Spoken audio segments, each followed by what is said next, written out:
யோகிராம் சுரத்குமார், ஜெயகுரு ராயா. யோகிசாமியின் அரவணைப்பில். இதன் ஆசிரியர் ராம அருள் லட்சுமணன் செட்டியார், லே வள்ளியம்மை ஆச்சி. இன்று இதில் நாம் பார்க்க இருக்கும் தலைப்பு தொழிலும் தெய்வமும். எங்களுக்கு ஓசூரில் உள்ள பாகலூரில் சினிமா கொட்டகை ஒன்று உள்ளது. அது ஆச்சியின் பெயரில் இருந்தது. சினிமா கொட்டகைக்கு உரிமம் இருக்க வேண்டும். அதனை குறிப்பிட்ட நாட்களுக்கு பிறகு புதுப்பிக்க வேண்டும். எங்களுக்கும் உரிமத்தை புதுப்பிக்கும் தேதி வந்தது. நாங்கள் அதற்கு பரிந்துரை செய்திருந்தோம். ஆனால் தொழில்முறையில் சிறிது போட்டிகள் இருப்பது இயல்புதானே. அந்த போட்டியின் காரணமாக உரிமம் புதுப்பிப்பதில் சிறிது தடை ஏற்பட்டு இருந்தது. அதனை சரி செய்ய முயற்சி செய்தும் சரி செய்ய இயலவில்லை. ஏனோ தடைகள் ஏற்பட்டவாறே இருந்தது. உரிமம் புதுப்பிக்க கோரி அதிகாரிகளிடம் கொடுத்த படிவங்கள் ஒரு அதிகாரியிடமிருந்து அடுத்துள்ள அதிகாரியிடம் செல்லவில்லை. உரிமம் இல்லையென்றால் சினிமா கொட்டகையை நிர்வாகம் செய்ய முடியாது. எனவே உரிமம் புதுப்பிப்பதில் ஏற்பட்ட தடைகள் மனதிற்கு மிகவும் வேதனை அளித்தது. எனக்கு என்ன செய்வது என்றே தெரியவில்லை. செய்யும் தொழிலே தெய்வம் என்று நம் முன்னோர்கள் சொல்வார்கள்.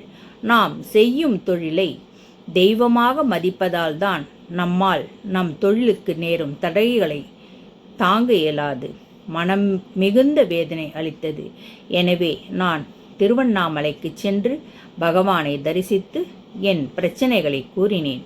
படிவம் அதிகாரிக்கு செல்ல வேண்டும் என்று வேண்டிக்கொண்டு அண்ணாமலையாருக்கு ஒரு அர்ச்சனை செய்வோம் என்றார் பகவான். சரி என்று கூறினேன்.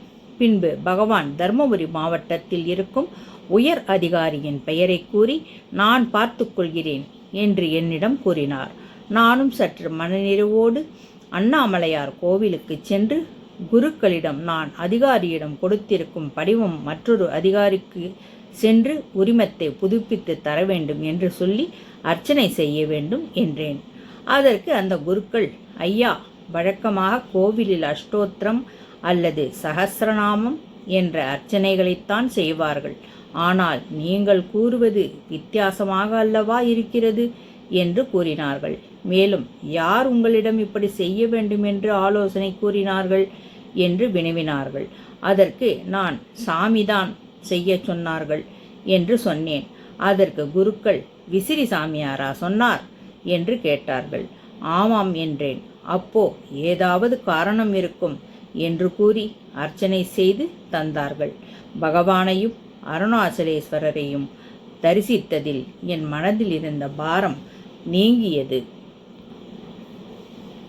சற்றே நிம்மதியுடன் வீட்டிற்கு சென்றேன். மறுநாள் காலையில் தர்மபுரியின் உயர் அதிகாரி அவரது துணைவரிடம் வள்ளியம்மை ஆச்சியின் படிவங்களை கொண்டு வரச் சொல்லி அதில் கையொப்பமிட்டு உரிமம் வழங்கப்படுகிறது என்று குறிப்பிட்டு அனுப்பி வைத்தார். அவர் அந்த வேலையை முடித்ததும் வேறு இடத்துக்கு இடமாற்றம் செய்யப்பட்டார். எங்கள் சினிமா கொட்டகைக்கு உரிமம் வழங்கப்பட்டது என்று தெரிந்ததும் பகவானுக்கு நன்றி கூறினேன். செய்யும் தொழிலை தெய்வமாக நினைக்கும் எல்லோருக்கும் பகவான் துணையாக இருப்பார் என்று தெரிந்து கொண்டேன். யோகிராம் சுரத்குமார், ஜெயகுரு ராயா. என்றும் பகவானின் அரவணைப்பில் நாம்